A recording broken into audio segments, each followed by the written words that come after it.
Streaming from Oklahoma's own digital studio, this is TU Football Update, brought to you by Brahms. Here's Jeremie Poplin. Hey, greetings everyone, and welcome into a University of Tulsa football podcast, all right here on Oklahoma's own sports on YouTube, courtesy of Griffin Media, and brought to you by our great friends at Brahms. Well, off of the open week, in which it was an open week for the fans, not necessarily an open week for the coaching staff or necessarily the players, mainly focusing on the coaching staff and what they felt like needed to be accomplished during this downtime for the Tulsa football program. And there's a lot, judging off of the performance that we last witnessed on the road at Memphis. And then on top of that, the Tulane game. Now, you got to keep in mind, in terms of expectations for year one with TU and Trey Lamb, you might have a different level of expectations. You might think that there's a path to 6 games, and there still is, by the way.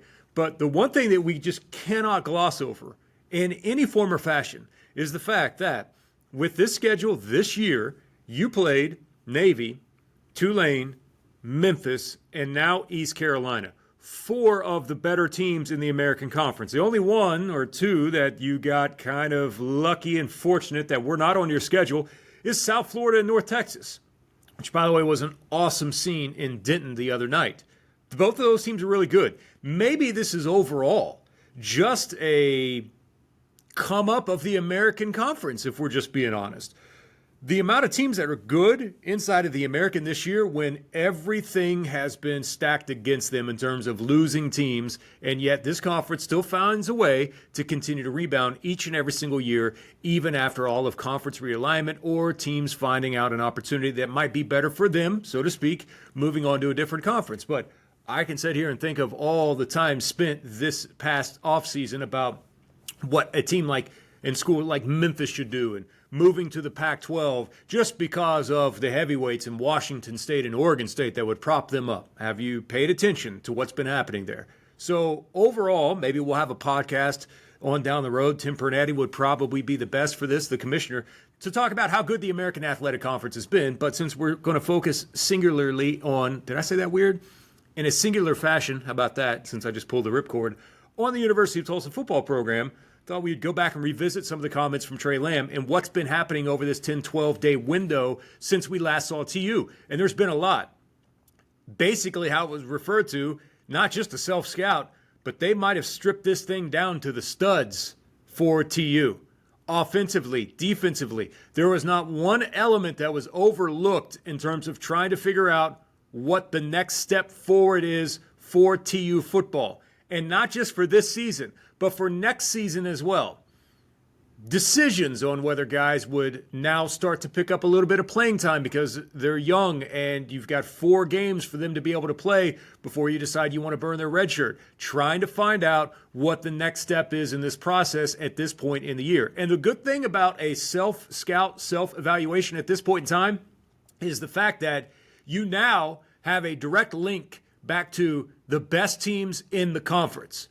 Because you've played 4 of the best teams in the conference, or at least 3 by the time you get to East Carolina, and you understand the level of where you're at and what it's going to take to get to that next level. So, we'll hear from Trey Lamb. We've got a bunch that we can dive into in this. We're going to try to cut it up a little bit and come back and give some talking points in between.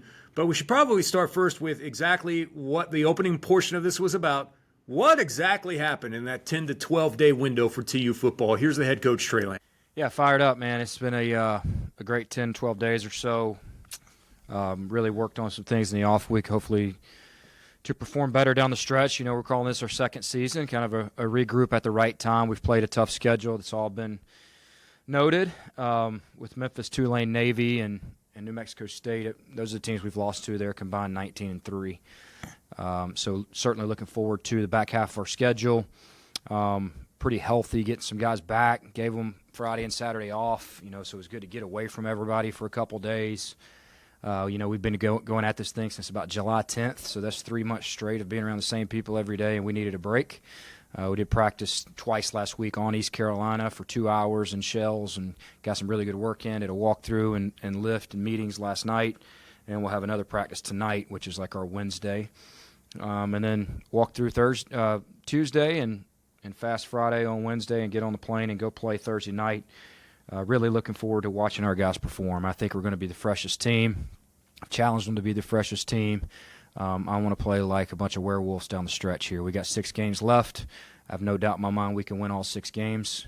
If we play well and take care of the football, create some turnovers. We evaluated a lot of things in our offense and defense that we're doing well and things we got to get better at as we close the season. We are absolutely fired up to finish strong. In your mind, what was the most important thing that you accomplished with this extra time off? I think we got our legs back. Probably the most important thing. We're fresh. We evaluated the roster, the future of the roster, and met with pretty much every player on the team. As a head coach, position coach, coordinator, strength coach on Monday, Tuesday last week, and just talked about their future, how we envision them finishing the year, how we envision their plan in our program moving forward. Evaluated where our deficiencies are, where do we need to go get players next year, because we've played the best teams, right? We've played Memphis, Tulane, and Navy, who are the top 3 teams in the league right now. So we've seen it with our own 2 eyes of what it looks like, where we're deficient, where we can get better. So we had a lot of conversation the first 2 days of the off week as a staff and as a program of how we can get better. I mean, it's our job. We got to get better. How can we finish this year with a positive note and make a bowl game and play well down the stretch and win these last 6? I think they're all winnable. But we also looked internally at some things we're doing offensively and defensively and special teams. Where have we had unanticipated success? How can we lean on that success? Where have we had unanticipated weaknesses? How can we avoid those and hide those in our last 6 games? But I think the most important thing we did, to answer your question, was make sure our guys are fresh. I want to make sure we are the freshest team the last 6 weeks. All right, so we're probably skipping over the biggest story from Monday. And you knew, based off of comments, the last time that we spoke to Trey Lamb, that I spoke to Trey Lamb as soon as the Memphis game was over on the radio post-game show, one of the comments that he made was about reevaluating everything, including quarterback play. And that thought was in my mind over the course of the open week, bye week, and I had wondered if we came in on Monday, if a new decision would be made moving forward with a starting quarterback. Now, I don't know how far moving forward, but Trey Lamb did mention that Baylor Hayes is going to be the starting quarterback at ECU. Are you going to tell us who's going to start at quarterback? Yeah, Baylor Hayes. Yeah, he'll be the guy. After evaluating the 6 games they both played in, Baylor's turning it over less, moving the ball better, gives us an element with his legs. He's going to be the guy. Look forward to watching him play. What are some, maybe specifically, not specifically, some of the things that you've worked on offensively, and where do you think the disconnect has been between you guys moving the ball but not being able to score? Now, so much of this is based on the play of the offensive line, which has been banged up. But you heard Trey mention specifically, hey, I'm not giving up on Kirk. Kirk's going to be good, but Kirk has to have all the pieces around him be really good in order for him to be the most effective at this point. So they're going to move forward with Baylor Hayes. Now, what about that offensive line in front of him? Are they going to be healthy? Do you expect that your 5 starting offensive linemen will play Thursday? I do. I think Cam East will be back. I think he'll be back full go. I would envision him splitting some reps with Brody Duffel, and then all 5 guys should be back up front. We get everybody back at receiver. We should be healthy there, other than Mekhi Miller, who's still redshirting. But other than that, we should be as healthy as we've been since I got here in January. Brahms Banana Fudge Sundae gives a whole new meaning to decadent taste. 2 creamy scoops of premium vanilla ice cream overflowing with delicious hot fudge and fresh slices of banana to create the perfect balance between the fruity banana flavor and rich hot fudge. Treat yourself to a banana fudge sundae at Brahms, where every spoonful is pure bliss. All right, one little element that Trey Lamb didn't get into in that opening statement was the red zone offense.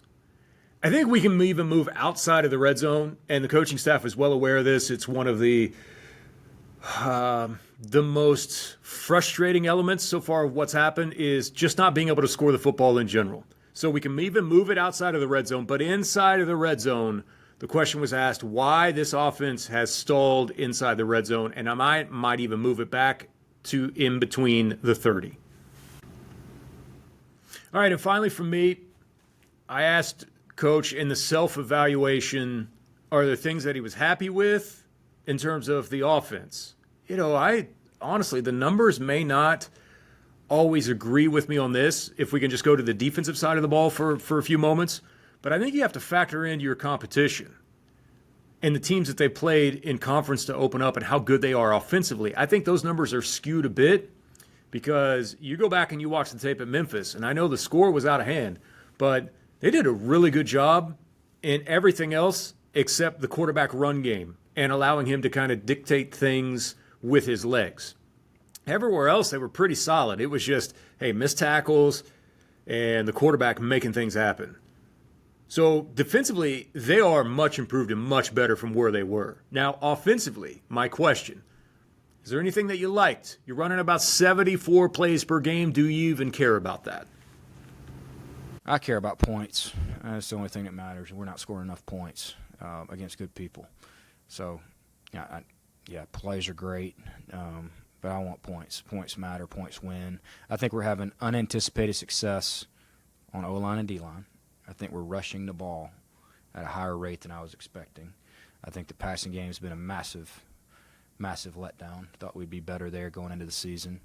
Special teams have been terrific, other than a couple stupid mistakes at Memphis where we drop a ball on the 1-yard line and miss a field goal. Some unanticipated weaknesses right before the half. We've been awful. We've turned the ball over 12 times. 6 of those have come before the half. So you're probably going to see the head coach play a little more conservative the rest of the year before the half and try to come out with some momentum at halftime. We've been really good to start games. Our opening script has been really good. Other than Memphis, we went 3 and out twice in a row. But other than that, we've moved the ball in the first half pretty consistently. I think coming out of halftime, we got to be better, and then going into the half, we got to be better. We're really bad in the middle 8 right now, and it's cost us against good teams. Certainly having unanticipated success on defense. I think we're playing well enough on that side of the ball to keep us in games. We just need a little more explosion offensively, and that falls on me. I'm the head coach, play caller, and I work with the quarterbacks. So I point all the fingers at me. I'll get that fixed. I do think playing some lesser defenses, maybe not necessarily this week because this is the number 1 defense in the league statistically, 13 or 14 points a game. But, hopefully we'll be able to score some points here down the stretch and get those numbers back towards the median. What's the next step that Baylor needs to take in terms of being successful, just in how he's seeing things? Yeah, third downs. We got to sustain drives on third downs. I think him being able to make great decisions on third down. Are they dropping A? Are they blitzing 6? Are they playing zone coverage? Are they playing cover 1? Are they playing match? Like, he's got to be able to see some of that a little quicker. Right now he's just kind of going through his progression and, kind of like a young player, just kind of floating out there a little bit. But you look at a lot of these quarterbacks we played, Horvath had to grow up, right? The kid at Memphis probably had 20 starts at Nevada and Memphis. You look at the kid at Tulane, went 10-2 at BYU last year, and he's probably started 20 games in his career. And then this kid's a third-year starter. So it's going to take some time. I mean, you can't speed up these progressions of young quarterbacks. I think he's doing plenty of stuff well.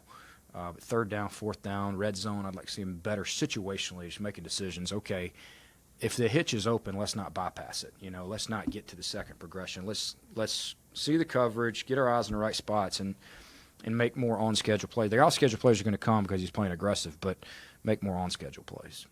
And you saw there, I finished it off with the question, what's the next step for Baylor? It's still a young guy learning the process right now. Does the game kind of slow down a bit for him? And in terms of decision-making, what that looks like moving forward? Because this Tulsa staff is still confident with the back half of this schedule that the teams that they play, they are capable of not only playing with consistently, but winning some of those games. And you look how the schedule unfolds, you got 2 teams on the back half of your schedule now that just had their head coach get fired, at Oregon State and at UAB. Don't really know which way either one of those are going to go right now, but you at least put that in the category of we feel better about this now even more than we did just looking at the overall big picture within those 2 teams. So Thursday night is an absolute monster game for Tulsa to try to get back on track and to build some confidence, even if they do not win this one, for the final closing stretch of the season to close out October and to get through November. All right. Remember, please like and subscribe to the podcast. We absolutely love all the interaction that we've been getting. If you haven't checked out our Thunder channel, or Oklahoma Sooner channel, or even our Oklahoma State Cowboy channel, please do so. It's right there, Oklahoma's Own Sports. And we'll see you next time. Thank you so much to Brahms for helping make this all possible. Thank you for watching this Oklahoma's Own digital studio stream. Stay with News on 6 online and on television anytime for the latest news, weather, and sports.